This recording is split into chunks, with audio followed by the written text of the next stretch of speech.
विषय सूची आमुख। इस पुस्तक में 1000 वर्षों के दौरान हुए परिवर्तनों की पड़ताल, नए राजा और उनके राज्य, दिल्ली के सुल्तान, मुगल साम्राज्य, शासक और इमारतें, नगर व्यापारी और शिल्पीजन, जनजातियाँ, खानाबदोश और एक जगह बसे हुए समुदाय, ईश्वर से अनुराग, क्षेत्रीय संस्कृति का निर्माण, 18वीं शताब्दी में नए राजनीतिक गठन।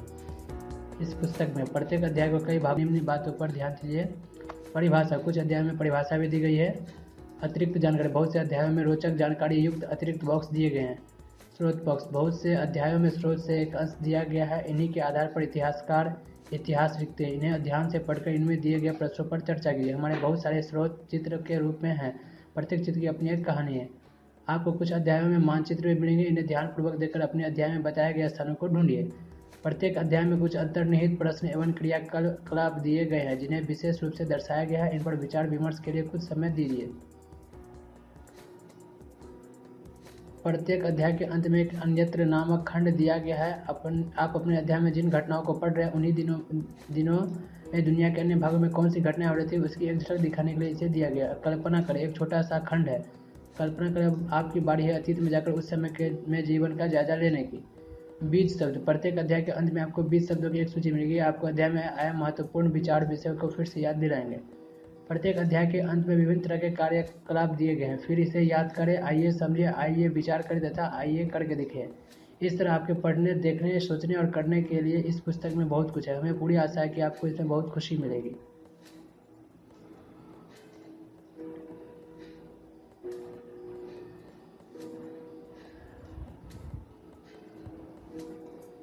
हजार वर्षों के दौरान हुए परिवर्तनों की पड़ताल। 12वीं सदी के भूगोलवेत्ता अल इदरीसी का बनाया हुआ दुनिया के नक्शे का एक हिस्सा जिसे भारतीय उपमहाद्वीप दिखाया गया है। मानचित्र 1 और 2 पर नजर डालें। मानचित्र 1 अरब भूगोलवेत्ता अल इदरीसी ने 1154 में बनाया था। 1 अरब भूगोलवेत्ता अल इदरीसी ने 1154 में बनाया था। यहाँ जो नक्शा दिया गया वह उसके द्वारा बनाए गए दुनिया के बड़े मानचित्र का एक हिस्सा और भारतीय उपमहाद्वीप को दर्शाता है। मानचित्र 2 में एक फ्रांसीसी चित्रकार ने 1720 में बनाया था। दोनों नक्शे एक ही इलाके के हैं मगर उनमें काफ़ी अंतर है। अल इदरीसी के नक्शे में दक्षिण भारत कुछ जगह है जहां हम आज उत्तर भारत ढूंढेंगे और श्रीलंका का द्वीप ऊपर की तरफ है जहां जगहों के नाम अरबी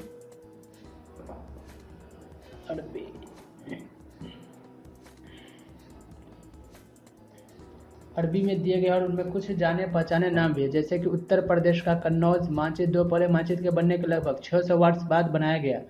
इस कालावधि में उपमहाद्वीप के बारे में सूचनाएं काफ़ी बदल गई थी। यह नक्शा हमें ज़्यादा परिचित लगेगा। उससे विशेषकर तटीय इलाकों के बारीक ब्यौरे देखकर आश्चर्य होता है। यूरोप के नाविक तथा व्यापारी अपनी समुद्री यात्रा के लिए इस नक्शे का इस्तेमाल किया करते थे। 18वीं सदी के आरंभ में गिलाम द लिस्ले के एटलस नूवो के अनुसार यह उपमहाद्वीप है।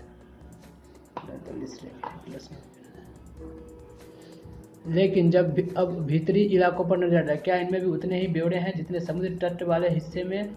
गंगा के मार्ग को देखें, इसे किस तरह से दर्शाया गया। इस मानचित्र में तटीय और भीतरी इलाकों के बीच ब्यौरे और बारीकों का जो अंतर है, आपके ख्याल में उसका कारण क्या है? इतना ही महत्वपूर्ण एक और बात यह है कि दूसरे युग तक मानचित्र अंकन का विज्ञान भी बहुत बदल गया था। इतिहासकार जब बीते युगों के दस्तावेज, नक्शों और लेखों का अध्ययन करते हैं तो उनके लिए उन सूचनाओं के संदर्भ का, उनकी भिन्न ऐतिहासिक पृष्ठभूमि का ध्यान रखना जरूरी होता है। नई और पुरानी शब्दावली। अगर समय के साथ साथ सूचनाओं के संदर्भ में बदलते हैं तो भाषा और अर्थों के साथ क्या होता है? ऐतिहासिक अभिलेख कई तरह की भाषाओं में मिलते हैं और ये भाषाएं भी समय के साथ साथ बहुत बदली है। उदाहरण के लिए मध्य युग की फारसी आधुनिक फारसी भाषा से भिन्न है। यह भिन्नता सिर्फ व्याकरण और शब्द भंडार में ही नहीं है, उस समय के साथ शब्दों के अर्थ भी बदल जाते हैं। उदाहरण के लिए हिंदुस्तान शब्द ही लीजिए। आज हमें इसे आधुनिक राष्ट्र राज्य भारत के अर्थ में लेते हैं। 13वीं सदी में जब फारसी के इतिहासकार मिन्हाज सिराज ने हिंदुस्तान शब्द का प्रयोग किया था तो उसका आशय पंजाब, हरियाणा, गंगा यमुना के बीच में स्थित इलाकों से था। उसने इस शब्द का राजनीतिक अर्थ में उन इलाकों के लिए इस्तेमाल किया जो दिल्ली के सुल्तान के अधिकार क्षेत्र में आते थे। सल्तनत के प्रसार के साथ साथ इस शब्द के अंतर्गत आने वाले क्षेत्र भी बढ़ते गए, लेकिन हिंदुस्तान शब्द में दक्षिण भारत का समावेश कभी नहीं हुआ। इसके विपरीत 16वीं सदी के आरंभ में बाबर ने हिंदुस्तान शब्द का प्रयोग इस उपमहाद्वीप के भूगोल, पशु पक्षियों और यहाँ के निवासियों की संस्कृति का वर्णन करने के लिए किया। यह प्रयोग 14वीं सदी के कवि अमीर खुसरो द्वारा प्रयुक्त शब्द हिंद के ही कुछ समान था, मगर जहाँ भारत को एक भौगोलिक और सांस्कृतिक तत्व के रूप में पहचाना जा रहा था वहाँ हिंदुस्तान सबसे भी राजनीतिक और राष्ट्रीय अर्थ नहीं जुड़े थे जो हम आज जोड़ते हैं। क्या आपको ऐसे कुछ और शब्दों का ध्यान आता है जिनके अर्थ भिन्न भिन्न संदर्भों में बदल जाते हैं? किसी भी शब्द का प्रयोग करने में इतिहासकारों को बहुत सावधान रहना चाहिए, क्योंकि अतीत में उन शब्दों के कुछ अलग ही अर्थ है। उदाहरण के लिए विदेशी जैसा सीधा साधा शब्द ही ले लीजिए, हमारे लिए आज इसका अर्थ होता है ऐसा व्यक्ति जो भारतीय न हो। मध्य युग में मानो किसी गांव में आने वाला कोई भी अनजान व्यक्ति जो उस समाज या संस्कृति का अंग न हो विदेशी कहलाता था। ऐसे व्यक्ति को हिंदी में परदेशी और फारसी में अजनबी कहा जा सकता है। इसलिए किसी नगरवासी के लिए वनवासी विदेशी होता था। किंतु एक ही गांव में रहने वाले दो किसान अलग अलग धार्मिक या जातीय परंपराओं से जुड़े होने पर भी एक दूसरे के लिए विदेशी नहीं होते थे।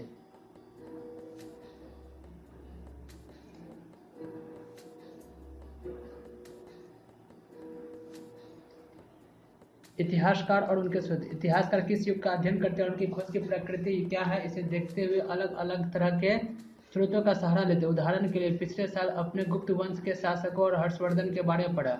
इस पुस्तक में हम मोटे तौर पर 700 से 1750 ईस्वी तक लगभग 1000 वर्षों के बारे में पढ़ेंगे। इस काल के अध्ययन के लिए इतिहासकार जिन स्रोतों का प्रयोग करते हैं उनमें आपको बहुत सी बातें ऐसी मिलेंगी जो पिछले युग से वैसी ही चली आ रही है। इतिहासकार इस काल के बारे में सूचना इकट्ठी करने के लिए अभी भी सिक्कों, शिलालेखों, स्थापत्य, भवन निर्माण कला तथा लिखित सामग्री पर निर्भर करते हैं, और कुछ बातें पहले से काफ़ी भिन्न हैं। इस युग में प्रमाणिक लिखित सामग्री की संख्या और विविधता आश्चर्यजनक रूप से बढ़ गई है। इसके आगे इतिहासकार सूचनाओं के दूसरे प्रकार के स्रोतों का इस्तेमाल धीरे धीरे कम करने लगे। इस समय के दौरान कागज क्रमशः सस्ता होता गया और बड़े पैमाने पर उपलब्ध भी होने लगा। लोग धर्म ग्रंथ, शासकों के वृत्तांत, संतों के लेखन तथा उपदेश, अर्जियां, अदालतों के दस्तावेज, हिसाब तथा करों के खाते आदि लिखने में इसका उपयोग करने लगे। धनी व्यक्ति, शासक, जन, मठ तथा मंदिर पांडुलिपियों एकत्रित किया करते थे। इन पांडुलिपियों को पुस्तकालय तथा अभिलेखागारों में रखा जाता है। इन पांडुलिपियों तथा दस्तावेजों से इतिहासकारों को बहुत सारी विस्तृत जानकारी मिलती है, मगर साथ ही इनका उपयोग कठिन है। उन दिनों छापे खाने तो नहीं थे, इसलिए लिपि की नकल नवेश हाथ से ही पांडुलिपियों की प्रतिकृति बनाते थे। अगर आपने कभी किसी चित्र में के ग्रीक कार्य की नकल उतारी है तो आप जानते होंगे कि यह काम आसान नहीं है। कभी कभी आपको अपने मित्र की लिखावट समझ में नहीं आती होगी और आपको मजबूर होकर अंदाज लगाना पड़ता होगा क्या लिखा गया। फलस्वरूप आपके लिखे में, मित्र के लिखे में ऐसे कुछ छोटे मोटे लेकिन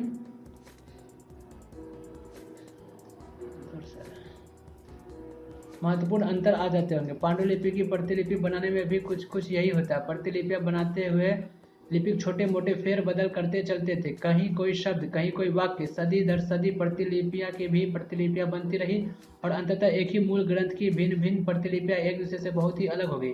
इससे बड़ी गंभीर समस्या उत्पन्न हो गई, क्योंकि आज हमें लेखक की मूल पांडुलिपि शायद ही कहीं मिलती है। हमें बाद के लिपिकों द्वारा बनाई गई प्रतिलिपियों पर ही पूरी तरह निर्भर रहना पड़ता है। इसलिए इस बात का अंदाजा लगाने के लिए कि मूलतः लेखक ने क्या लिखा था, इतिहासकारों को एक ही ग्रंथ की विभिन्न प्रतिलिपियों का अध्ययन करना पड़ता है। कई बार लेखक स्वयं भी समय समय पर अपने मूल वृत्तांत में संशोधन करते रहते थे। 14वीं शताब्दी के इतिहासकार जियाउद्दीन बर्नी ने अपना वृत्तांत पहली बार 1756 में और दूसरी बार इसके 2 वर्ष बाद लिखा था। दोनों में अंतर है, लेकिन 1971 तक इतिहासकारों को पहली बार वाले वृत्तांत की जानकारी ही नहीं थी। यह पुस्तकालय के विशाल संग्रह में कहीं दबा पड़ा था।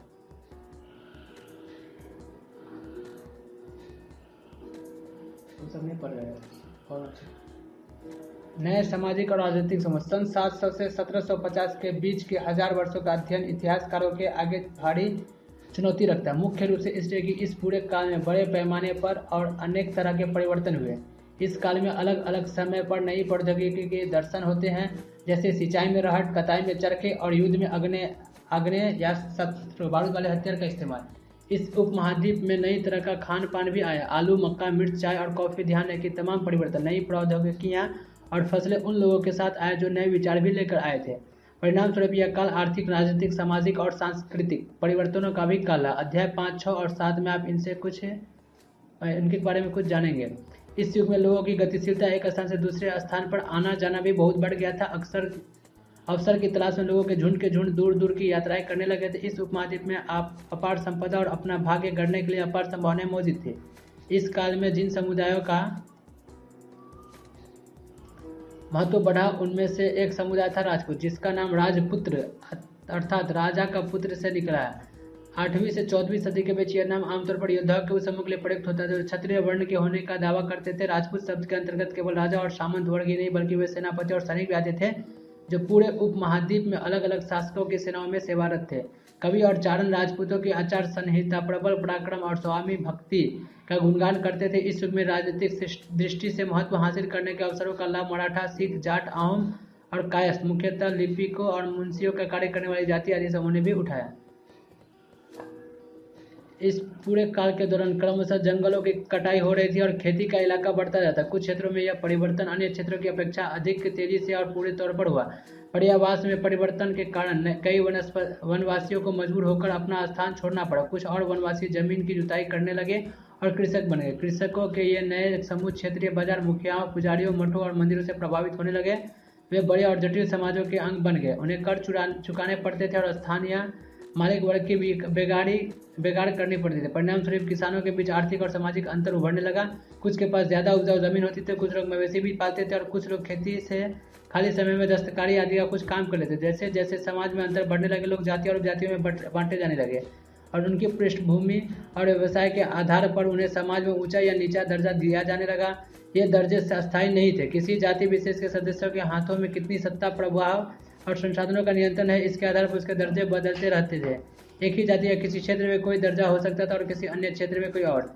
अपने सदस्यों के व्यवहार का नियंत्रण करने के लिए जातियां स्वयं अपने अपने नियम बनाती थी। इन नियमों का पालन जाति के बड़े बुजुर्गों की एक सभा करवाती थी, जिसके कुछ इलाकों में जाति पंचायत कहा जाता था। लेकिन जातियों के अपने निवास के गांवों के रिवाजों का पालन भी करना पड़ता था। इसके अलावा कई गांवों पर मुखियाओं का शासन होता था। मिल मिलाकर वे किसी राज्य की एक छोटी इकाई भर होती थी। क्षेत्र और साम्राज्य। चोल अध्याय 2, तुगलक अध्याय 3 या मुगल अध्याय 4 जैसे बड़े बड़े राज्यों के अंतर्गत कई सारे क्षेत्र आते थे। दिल्ली के सुल्तान गयासुद्दीन बलबन 1266 से 1287 की प्रशंसा में एक संस्कृत प्रशस्ति के उदाहरण के लिए अध्याय 2 देखिए।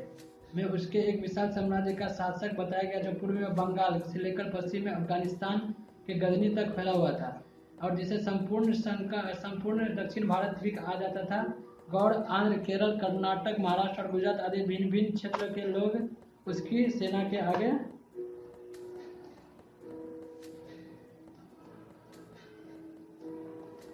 पलायन कर जाते थे। इतिहासकार विजय अभियान के इन दावों को अति संयुक्तिपूर्ण मानते हैं। साथ ही वे यह समझते हैं कि कोशिश में भी लगे रहते हैं कि शासक लोग उस उपमहाद्वीप में भिन्न भिन्न भागों पर अपने अधिकार का उल्लेख क्यों करते हैं। भाषा तथा क्षेत्र। सन 1318 में कवि अमीर खुसरो ने इस बात पर गौर किया था कि इस देश के हर क्षेत्र की अलग भाषा है। सिंधी, लाहौरी, कश्मीरी, द्वार समुद्री, तेलंगानी, गुजरी, महावड़ी, गौड़ी, अवधी और हिंदवी। अमीर खुसरो ने आगे बतलाया कि इन भाषाओं के विपरीत एक भाषा संस्कृत भी है। किसी विशेष क्षेत्र की भाषा नहीं, यह एक प्राचीन भाषा है जिसे केवल ब्राह्मण जानते हैं, आम जनता नहीं। अमीर खुसरो द्वारा लिखित उस भाषाओं की एक सूची बनाई और एक सूची उन भाषाओं के नामों की बनाई जो उनके द्वारा उल्लेखित क्षेत्र में आज बोली जाती है। जो नाम एक से हैं उन्हें रेखांकित कीजिए और नाम भिन्न है जिनके चारों ओर घेरा खींच दीजिए। क्या आपने ध्यान दिया कि समय के साथ साथ भाषाओं के नाम बदल गए हैं? सन 700 ईस्वी तक कई क्षेत्रों में अपने अपने भौगोलिक आयाम तय हो चुके थे। उनकी अपनी भाषा तथा सांस्कृतिक विशेषता स्पष्ट हो गई थी। अध्याय 9 में आपके इनके बारे में और अधिक जानकारी दी। यह क्षेत्र विशेष शासक राजवंशों से भी जुड़े गए थे। इन राज्यों के बीच काफ़ी टकराहटें चलती रहती थी। कभी कभी चोल, खलजी, तुगलक और मुगल जैसे राजवंश अनेक क्षेत्रों में फैला एक विशाल साम्राज्य भी खड़ा कर लेते थे। ये सभी साम्राज्य समान रूप से स्थिर या सफल नहीं हो पाते थे। उदाहरण के लिए अध्याय 3 और अध्याय 4 की तालिका की तुलना कीजिए। खलजी और मुगल वंश के शासन कितनी अवधि तक चले। 18वीं सदी में मुगल वंश पतन के ढलान बढ़ता, फलस्वरूप क्षेत्रीय राज्य फिर से उभरने लगा। लेकिन वर्षों से जो सर्व क्षेत्रीय साम्राज्यों का शासन चल रहा था उससे क्षेत्रों की प्रकृति बदल गई थी। उन पर कई छोटे बड़े राज्यों का शासन चल रहा था और उन राज्यों की विरासत बहुत सी बातें उस महाद्वीप के अधिकतर भाग पर इन क्षेत्रों का विरासत मिली थी। इस तथ्य का पता हमें उन कई परंपराओं से लगता है जो इन क्षेत्रों में उभरी थी। इन परंपराओं में कुछ एक दूसरे से भिन्न और कुछ एक समान है। ऐसी परंपराएं हमें प्रशासन, अर्थव्यवस्था के प्रबंधन, उच्च संस्कृति तथा भाषा में संदर्भ में मिलती है। सन 700 से 1750 के बीच के हजारों वर्षों में इन विभिन्न क्षेत्रों की प्रकृति एक दूसरे से कटकर अलग नहीं बन पाई थी। हालांकि उनके क्षेत्र की अपनी विशेषताएं बनी रहती थी, मगर सामना में एक सर्व क्षेत्रीय ताकतों का प्रभाव भी उन पर पड़ा था। इतिहास के जिन हजार वर्षों के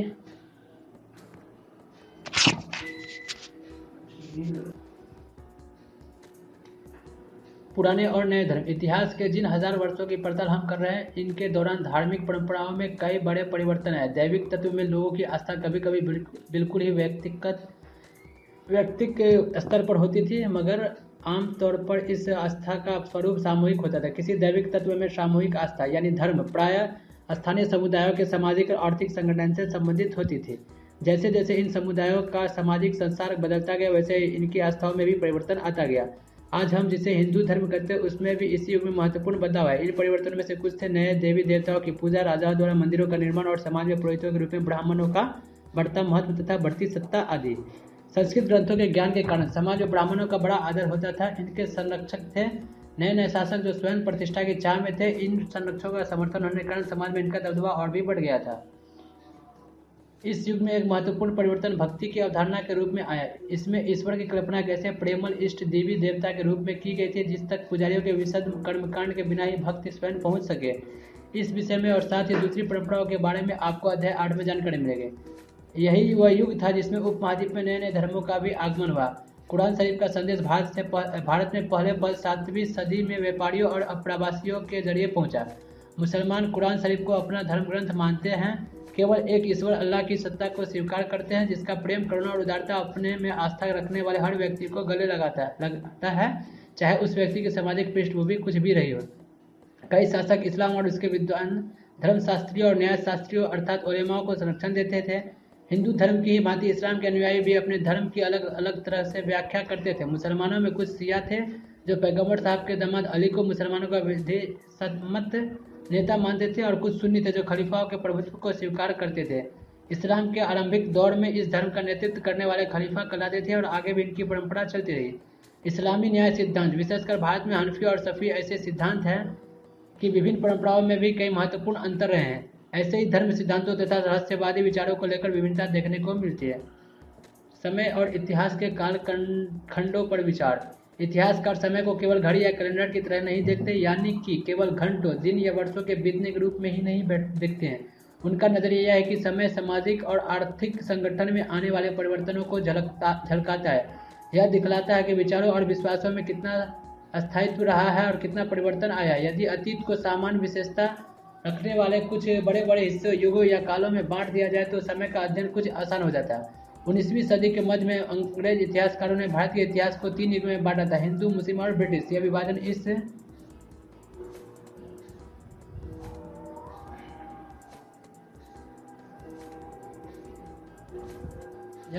इस विचार पर आधारित था कि शासकों का धर्म ही एकमात्र महत्वपूर्ण ऐतिहासिक परिवर्तन होता है और अर्थव्यवस्था, समाज और संस्कृति में और कोई भी महत्वपूर्ण बदलाव नहीं आता।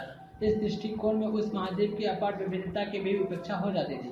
इस काल विभाजन को आज बहुत कम इतिहासकार ही स्वीकार करते हैं। अधिकतर इतिहासकार आर्थिक तथा सामाजिक कारकों के आधार पर ही अतीत के विभिन्न कालखंडों की विशेषताएं तय करते हैं। पिछले साल आपने जो इतिहास पढ़े थे उससे प्राचीन समाजों के कई प्रकारकों का समावेश था, जैसे शिकारी संग्राहक, प्रारंभिक दौर के कृषि कर्मी, शहरों और गाँवों के निवासी और प्रारंभिक दौर के राज्य और साम्राज्य।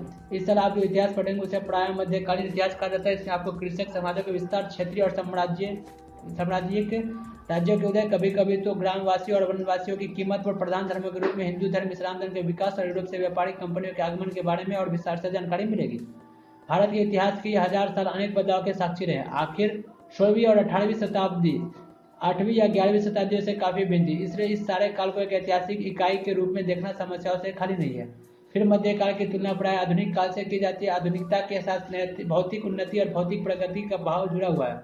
इससे आशय यह निकलता है कि मध्यकाल रूढ़िवादी था और उस दौरान कोई परिवर्तन हुआ ही नहीं, लेकिन हम जानते हैं कि ऐसा नहीं था। इन 1000 वर्षों के दौरान उस उपमहाद्वीप के समाजों में प्राय परिवर्तन आते रहे और कई क्षेत्रों की अर्थव्यवस्था तो इतनी समृद्ध हो गई थी कि उसने यूरोप की व्यापारिक कंपनियों को भी आकर्षित करना आरंभ कर दिया। इस पुस्तक को पढ़ते समय आप परिवर्तन के चिन्हों तथा यहाँ सक्रिय ऐतिहासिक प्रक्रियाओं पर ध्यान देते चले, और जब भी संभव हो इस पुस्तक में आप जो पढ़ रहे हैं उसकी तुलना पिछले वर्ष पढ़ी हुई बातों से करने की कोशिश करें। जहाँ भी संभव हो यह देखें कि कहाँ बदलाव हुआ और कहाँ नहीं, और आज अपने आसपास की दुनिया पर नज़र डालकर भी यह देखें कि और भी कुछ बदला है या वैसा ही रहा है।